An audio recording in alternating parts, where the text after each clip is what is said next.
Sephardic music, whether male slash liturgical and paraliturgical music, whether female like romanzas, whether general, nothing of it is transmitted the way it would be transmitted in the Ottoman Empire. Even male speakers today, they don't speak the male genderlect. They don't speak the male Ladino. They speak female Ladino. Why? Because the language was usually transmitted by the woman, and the woman could only transmit the language they had.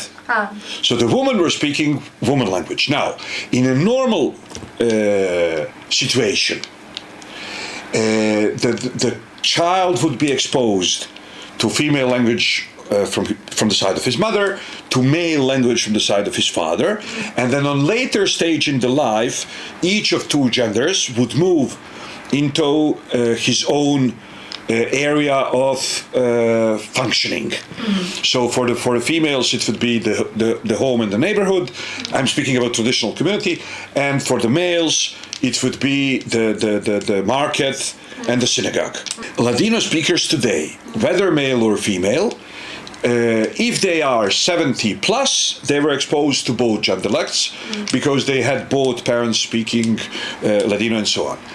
Usually, if they are 50 and younger, they spoke Ladino usually with their mothers or their grandmothers, and they were exposed to, switching from the language to the music.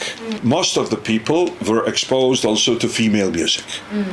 So today it's totally normal for a man to sing female songs, and nobody considers this to be strange. If the people who are appearing today with female repertoire were to appear 100 years ago, everybody would think this was a drag show. Female music keeps being produced to a certain reduced level in family gatherings and so on, so some people still acquire it the traditional way. Most of the people don't. Most of the people acquire it, let's be honest, via internet. If they are passive, they are passive through internet. If they are active, they learn first passively through internet, and then they come to the scene. Right. Okay. But before the internet and after the family, there were other ways. Discs and but whatever. It was industrial, so it's not the traditional transmission, but the traditional music is transmitted. It's transmitted in untraditional ways. The same is kind of true with synagogal music. Originally, the music would be transmitted in elementary school and then practiced in the synagogue. Today, not all the people who enjoy it, know it, practice it, transmit it, and receive it necessarily attend synagogue, certainly not on daily basis or on weekly basis. So, how that music is, and besides that, there are no traditional Jewish schools anymore. And if you are living in diaspora, your kid either goes to general school and then he goes to the Jewish community for Sunday school, or he goes to a Jewish school in which there is, usually there is a class of traditional liturgy of that community. There are music classes, but it's general music. Okay? So it's not transmitted in the original way. How was I trained to be a Chazan? There was no Jewish school in communist Yugoslavia where I was born and raised, and Sunday school in the Jewish community certainly didn't include liturgical traditions. So when I became interested in liturgical tradition, I started learning with the rabbi. The rabbi was in Belgrade. So I would go for individual classes once in a while, and he would teach me, and obviously I would need to repeat it, but he couldn't supervise me on a daily basis, so we used the Walkman. So I would tape the rabbi. I would go home and learn from the tapes. And then there were also attempts of organized collective learning. So different guys who were learning Chazania at different spots in Yugoslavia could not really be all brought to the capital during the school year. There was a Jewish summer house. Different age groups would go at different times, and most of the Hazanim belonged to a certain age group. The rabbi would come there, and he would teach us at the summer house. They would push you into a swimming pool, and they would tell you, swim, no, swim, you're going to drown, swim. So we didn't acquire it in traditional setting, traditional school, traditional synagogue service. This was totally untraditional way of jumping to the capital city to tape the rabbi and going to the summer house too. But as soon as you knew something, you would be pushed to lead the service. Why? Because there was nobody else. What I know is not different than what they knew before. The way I acquired it is different. So yes, either secular or religious. The female or the masculine or the general Sephardic music is not transmitted anymore. Let me put it this way. When was the law? I mean, if in diaspora there are still certain communities which are unmixed. Now, when you come to Israel, there's no such thing as Sephardic wedding in Israel. Because in Israel, if the bride is a quarter Sephardic, the husband is probably also quarter Sephardic. So each of them has, Israeli music and American music and international music, and if they like, whatever they like, from ethno-musics. And then there will be a place but still, it's totally professionalized. So it wouldn't be the people singing, right? So maybe in Seattle, maybe in Turkey, the community would still sing. In Israel, the community doesn't sing. There is a band, and it's so loud that whether you sing or you don't, it doesn't really matter. But most of the people wouldn't, because most of the people at the wedding wouldn't be Sephardic. Everything is mixed here. So it's not transmitted in traditional live circle, but it is transmitted in traditional liturgical circle, okay? The circle of the year, for people who attend the synagogue. People who are interested, whether they want to perform in the synagogue or they are interested for cultural identity, theoretical reasons, religious or not religious, there are courses. In many different synagogues, there are courses of Hazanut, mixing the traditions or representing a single tradition. I'm speaking about Israel. If the course is within a community in diaspora, it preserves the local tradition. If the course in Israel, sometimes it's a mix, but never a general mix. There are courses which concentrate on certain tradition, like Iraqi, like Moroccan, like Turkish, or they blend different Oriental and Sephardic traditions. But usually there are no courses which cover the global Jewish tradition. Here we have to separate between female and male.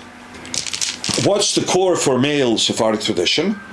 Whether it's musical or any other tradition, is you always use the means of the larger community to prove your own values, to advance your own values.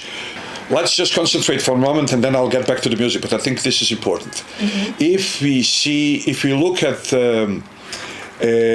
Andalus, all of a sudden they are all writing poetry. And there is no matter under the sun on which they are not writing poetry.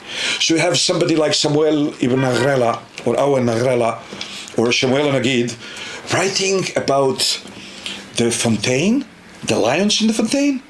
Okay? So the tale of the lion in the fontaine. And from the perspective of the traditional Talmudic culture, you would ask, don't you have anything better to do in your life? Okay, so this had to do with general Islamic culture of Andalus. The proof of divinity of Islam, of celestial origin of the Quran in Islamic culture is not in the field of, is not in the battlefield, the success, the success of Islam. It's not in the field of politics. It's not in the field of economy. It's in the field of aesthetics. So where is the proof of Quran? In the beauty of the verse. So now look at this. In Arabic poetry, the language is not the mean of the poetry. The language is the purpose of the poetry. The mean of the poetry is rhyme and metric. But the purpose of the poetry is to prove that the Arabic language clicks the most. Now the rabbis, so now we understand.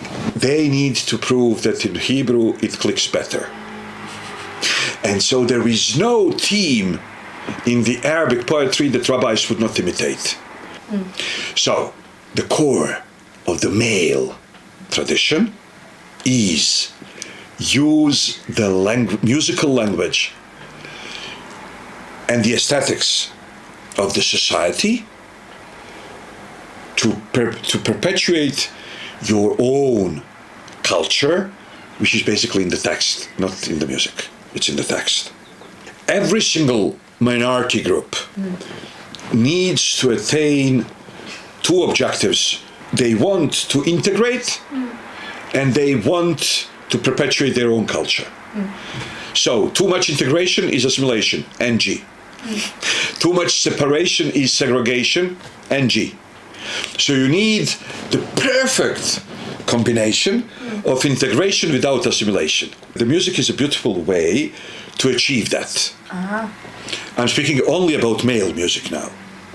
Male religious music. So how do you do it? Let's say there is a Muslim Bosnian love song, or there is a Serbian love song. You pick the melody, and you apply the melody to a synagogal song. And then you are achieving both your objectives at the same time. How? You say, if anybody is passing by and he listens to Serbian love song, to Bosnian Muslim love song, he says, oh, these Jews are totally okay. He's even joining the melody. But on a deeper level, you are saying, yes, but while you are singing about tits and about asses, we are singing about angels. So we are just like you, but a bit better. Now, just like you, but a bit better is the recipe for survival. You can put Sephardic tradition into an igloo, or into a tent in Yemen, or you can put it in Russia. If there is enough Sephardim to function as a community, they will pick the local music and they will transmit their values through their texts, singing them in the ways that the local sings. So yes, Sephardic music, male Sephardic music, is profoundly Ottoman. On purpose, consciously, knowledgeably, and declarationally. That's what they want to declare about themselves. And however, though, there are different types of Ottoman culture. So there's street Ottoman culture, and there is court Ottoman culture. And the Sephardic Chazanim knew how to play these two musical languages in order to make the prayer interesting. If the prayer was all about court music, snobs would attend regularly, but everybody else would be like, can't stand it.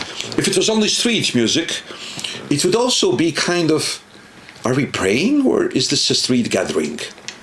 So the Sephardic Chazanim, in a very creative, individual way, play. It doesn't mean that there are written rules how to play. No, you play it by the ear, but you belong to a culture.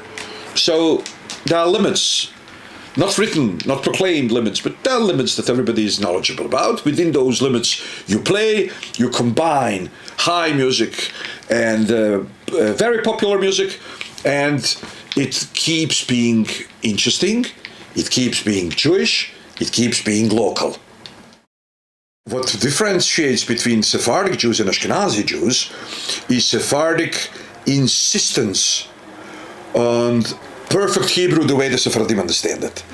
And you cannot sing a single Sephardic piyut if you don't pronounce Hebrew correctly. Ah. Why? Because the music is subjugated to the wording. I'll bring you one example.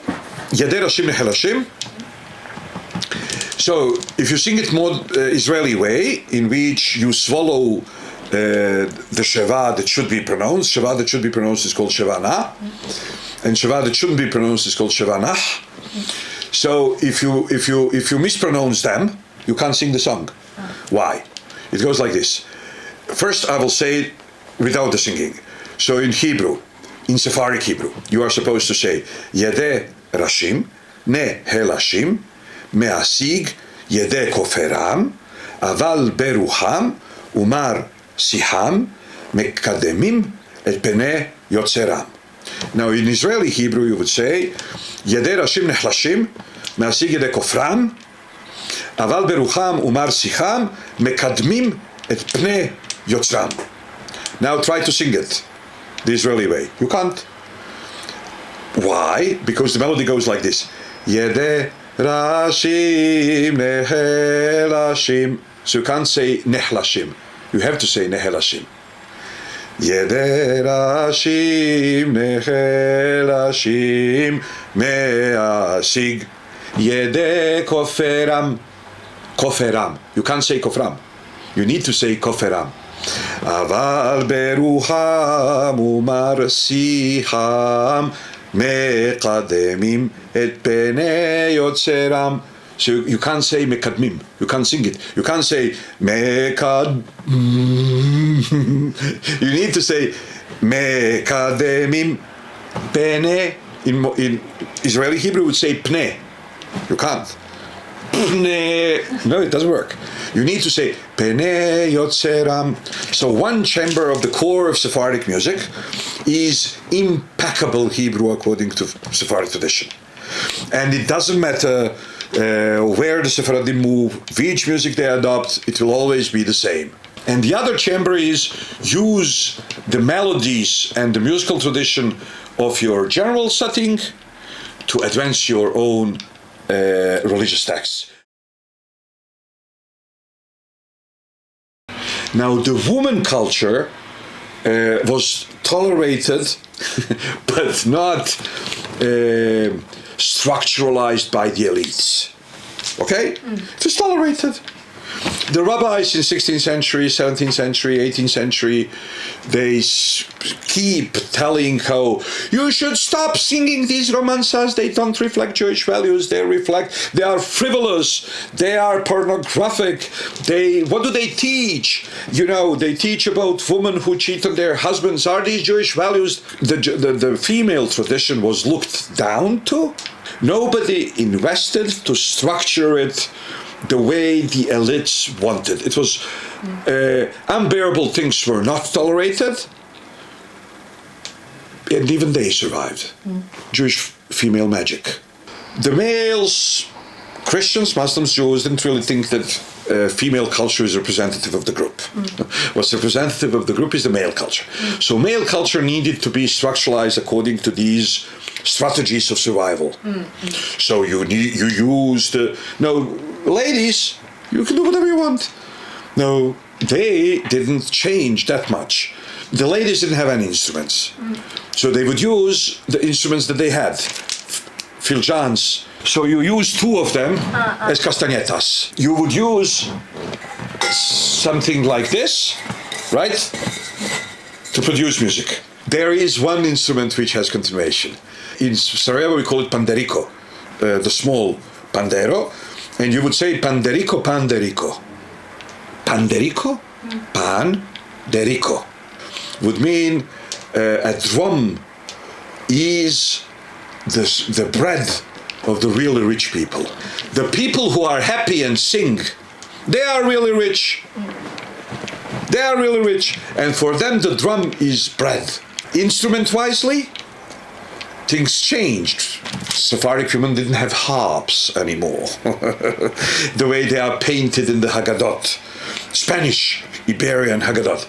They had one instrument which survived, but it didn't survive because of their endeavor. It's actually the instrument that they knew from Spain, and it was living in Ottoman Empire, so they could still buy it. Okay? So that Sephardic women were producing drums. No, they could buy drums, so they bought drums. Other instruments they couldn't buy, so they didn't have them. This is instrument-wisely. Now text-wisely.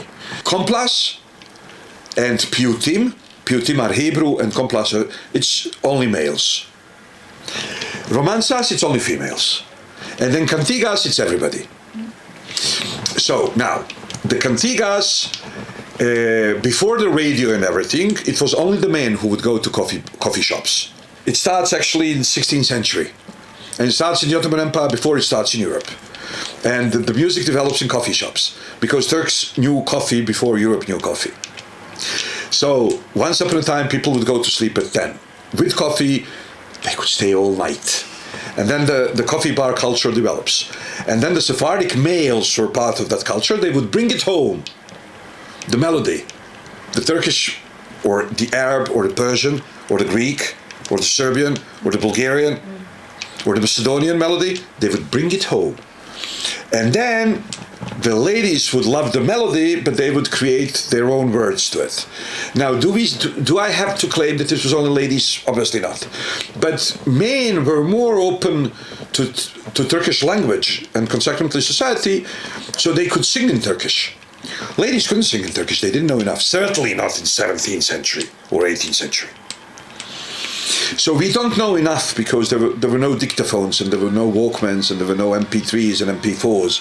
So we don't know enough. We do know that in 16th century, the Sephardic males already know the entire repertoire of Turkish coffee bars. How do we know that? Because Rabbi Israel Najara, famous rabbi from Tzfat, he made a book of Hebrew songs, and for each song he says, use the melody, and then he brings the Turkish song, the Persian song, the Arabic song, the French song, the Italian song, the Judeo-Spanish song, the Spanish song, whatever. Female musical tradition was less controlled. It's really, really, really connected to the language.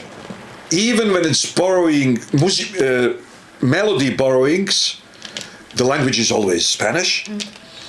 And being the fact that most of it is without any instruments, so the Iberian ways of singing were preserved.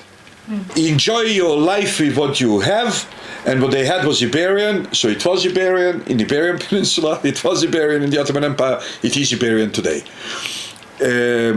Make the dinner of what you have in the refrigerator. That's the core of the female musical tradition. Make the dinner with what you have in your refrigerator.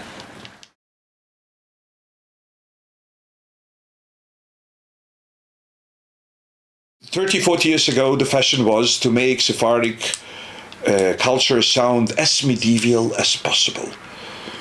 Because the quest for authenticity was also very Orientalist, which basically means anti-Oriental, pro-Western, Westernocentric, and so on. So it was all made sound like troubadours and medieval Spain, and whoever knew this music from home was like, what the heck? Then the fashion changed. So today we are in the Ottoman phase, right? Today, in order to make it more Ottoman, it goes to other extreme, where people are singing in a very nasal way. But that's not the Sephardim were Ottoman, but they didn't sing the nasal way, okay? But being the fact that the Turks are singing the nasal way, some people are also singing Sephardic music the nasal way. But, so yes, fashions are fashions, Tradition is tradition, but tradition is open to fashion. Fashion is open to tradition. It's all, it's a family thing. So you might have 5 aunts and 5 uncles, and let's say there is one aunt that you are closer to than to your mother, and then there is aunt you can't stand, and there are 2 normal aunts. But for a wedding, you invite all of them, right? So that's the way it functions, and I'm very optimistic. The culture will certainly survive. So if there was a good thing that we learned from the pandemic hysteria, is that few can contaminate many. So there is enough people who are sick of love for Sephardic culture and tradition, in order to contaminate. I mean, one person can contaminate many, and dozens, many more, and hundreds, much many more, and thousands, much many more. And we have enough people who are already contaminated, not to worry about any future contaminations. The virus of Sephardic culture is here to stay.